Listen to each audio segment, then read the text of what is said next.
Balita mula sa lalawigan sa bawat rehiyon ng ating bayan. Dito sa Ang Pilipinas Ngayon.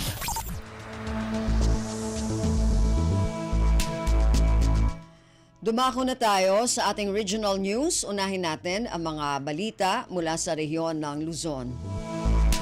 Mula sa Lawag, Department of Trade and Industry at lokal na pamahalaan sa Ilocos Norte, nagsama-sama para sa Techno Mission sa Marikina at Laguna.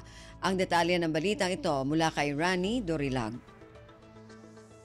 Nagkamayat ti Department of Trade and Industry ken ti lokal gobyerno iti ili ti Vintar tapno mapasaya at ti lokal nga industriya. Naisayang kat ti duang aldaw a technology mission to the footwear industries iti Marikina ken Laguna iti napalabas sa lawas nga indolwan ti DTI Ilocos Norte kadwada dagiti kaming ti LGU Vintar agraman dagiti micro entrepreneurs manipod iti loom weaving, bamboo ken creative industries. Iti umuna nga aldaw ket napan ti delegasyon iti Marikina City, ti show capital of the Philippines ket ditoy anay pakita kadakwada dagiti serbisyo ang mabalin nga adawen ti LGU Vintar manipod iti DTI Center for Innovation and Technology for Entrepreneurs wenno site. Segon ti DTI Ilocos Norte, naipakita kadagiti taga Vintar dagiti showmaking facilities ken naadalanda kadagiti orientations. Kabayatan na ti Philippine Footwear Federation Incorporated ti mangiman manihir kadagiti DTI shared service facilities kasi ti high value custom made footwear and leather goods ken ti Philippine Footwear Academy. Ti PFFI ket nabuangay tapno irepresentar na ti pagilyan iti beneg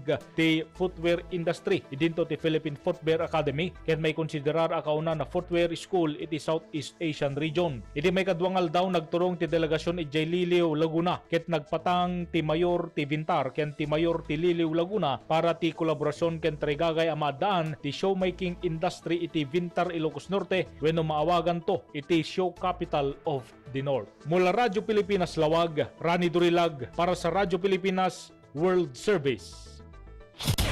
Balita mula sa lalawigan sa bawat rehiyon ng ating bayan. Dito sa Ang Pilipinas Ngayon.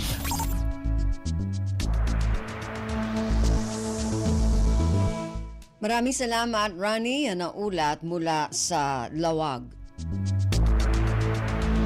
Samantala, dumako naman tayo sa Agoo, 20 lokal na pamahalaan sa La Union, ginawaran ng 2024 Good Financial Housekeeping Certification.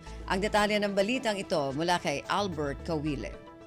Nakaaramid manan ti pakasaritaan ti probinsya ti La Union, pabayan ti panakapasana iti 2024 Good Financial Housekeeping Assessment, karaman ti 20 component o local government units daytoy. Daytoy agapuanan ket mangipakita iti panagkomit ti probinsya, iti financial transparency, accountability ken nasaya ta panang tarawidwid iti pondo ti publiko. Tapno magunod daytoy a sertifikasyon, masapol atong palen dagiti LGU, dagiti pagalagadan ken paganurutan iti accounting ken auditing. Ramanan daytoy iti pananggunod iti unqualified wenno qualified commission on audit opinion para iti dagos a napalabas atawen kastamet tinananay a panangtungpal iti full disclosure policy iti lokal a budget ken financial bid ken public offerings. Ti sertifikasyon ti good financial housekeeping ket natanok a panangbigbig iti dedikasyon ti La Union iti nasaya at a panagturay. Baben ti pananggunod iti daytoy a milestone mangikadeng ti Region 1 iti pagrukudan para iti kinalawag ken panagsumbat iti lokal nga administrasyon.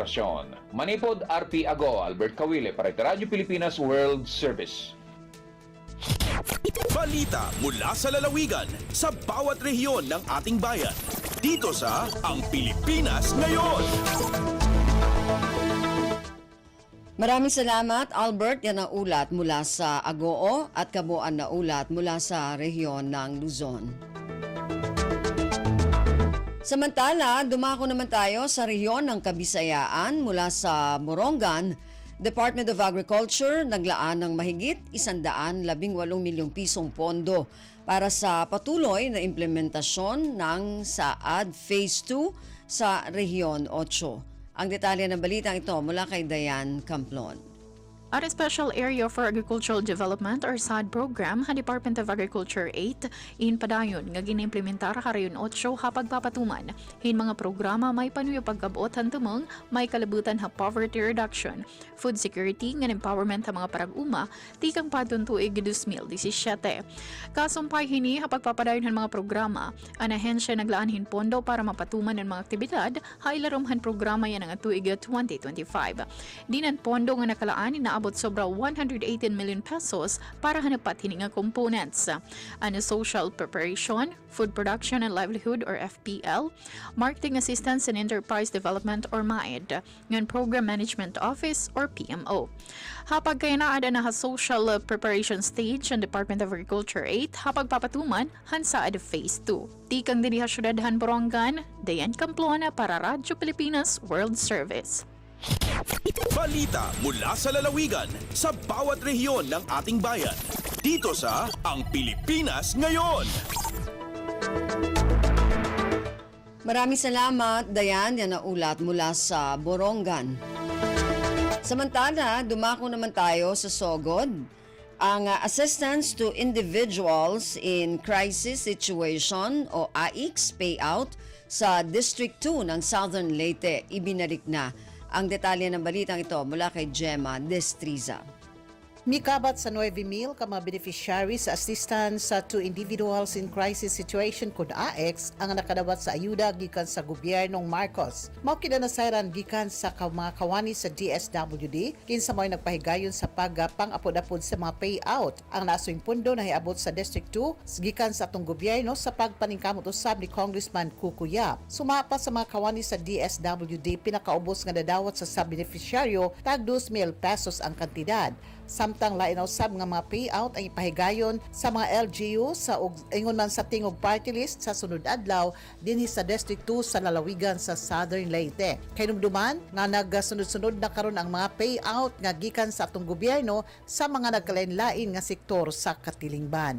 Balita gikan sa Sogod, Southern Leyte, Gemma Destriza Narit, Radyo Pilipinas World Service. Balita mula sa lalawigan sa bawat rehiyon ng ating bayan. Dito sa Ang Pilipinas Ngayon. Maraming salamat, Gemma, yan na ulat mula sa Sogod at kabuuan na ulat mula sa rehiyon ng Kabisayaan.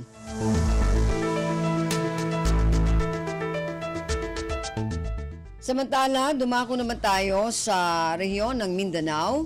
Mula sa Cagayan de Oro, Department of Agriculture, Regional Field Office 10, naglunsad ng pagsasanay sa hydroponics para sa mga empleyado ng Philippine Regulatory Commission bilang pagsuporta sa urban gardening at food security. Ang detalye ng balitang ito mula kay Teza Orellana. Upang itaguyod ang urban gardening, nagsagawa ng oryentasyon sa hydroponics ang Department of Agriculture Regional Field Office 10 sa pamamagitan ng National Urban and Peri-Urban Agriculture Program para sa mga empleyado sa Philippine Regulatory Commission kung saan nasa mahigit kumulang 20 empleyado ng PRC ang binigyan ng impormasyon tungkol sa pangunahing kaalaman sa hydroponics. Kasunod dito ang isang hands-on demonstration na pinangunahan ng NUPAP-10 Alternative Focal Person Ronald Alan P. Camado. Ipinaliwanag ni Camado ang kahalagahan ng mga sustainable farming practices tulad ng hydroponics upang makatulong sa food security. Ito ay isang paraan sa pagtatanim ng mga halaman na nakasalalay sa nutrient water na nagbigay ng pakinabang para sa mga taong may limitadong espasyo para sa mga halaman. Bilang karagdagang suporta sa mga kalahok, ipinamahagi ang impormasyon tungkol sa hydroponics kabilang ang isang step-by-step guide at practical na tips upang simulan ang kanilang sariling hydroponic gardens. Ang inisyatibong ito ay bahagi rin ng 10-puntong agenda ni Department of Agriculture Secretary Francisco Laurel Jr. Gikan dinhi sa Cagayan de Oro City, kinesita sa Orellana para sa Radyo Pilipinas World Service. Balita mula sa lalawigan sa bawat rehiyon ng ating bayan. Dito sa Ang Pilipinas Ngayon.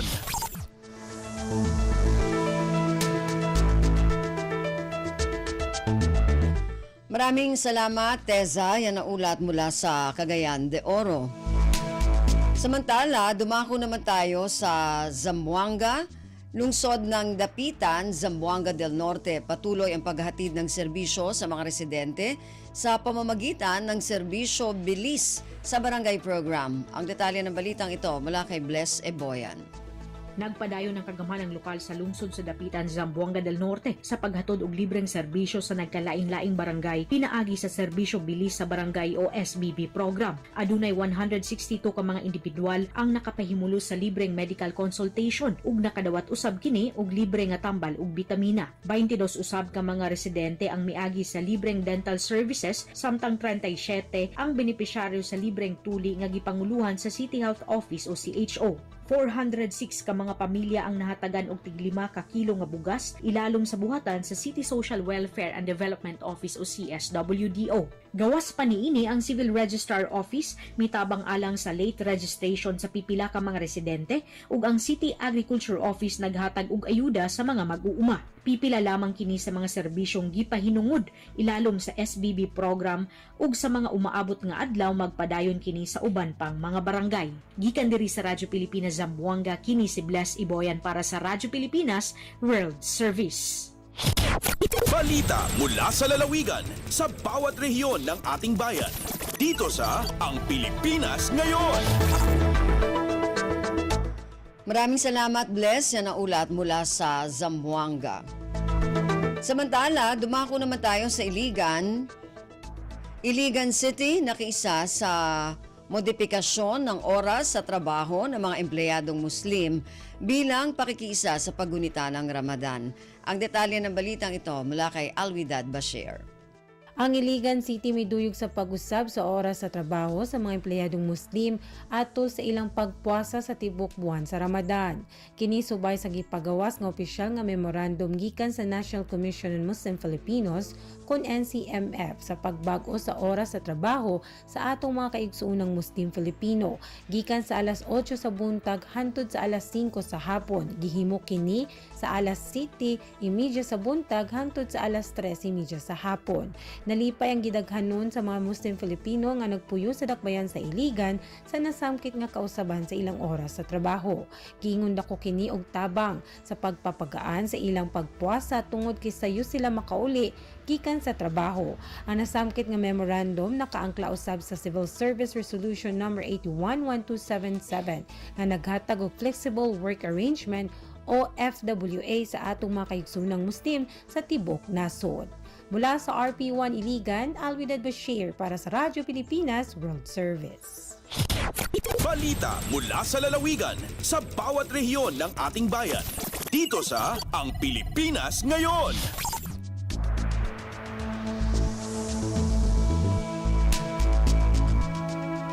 Maraming salamat, Alwidad. Yan ang ulat mula sa Iligan at kabuuan na ulat mula sa rehiyon ng Mindanao.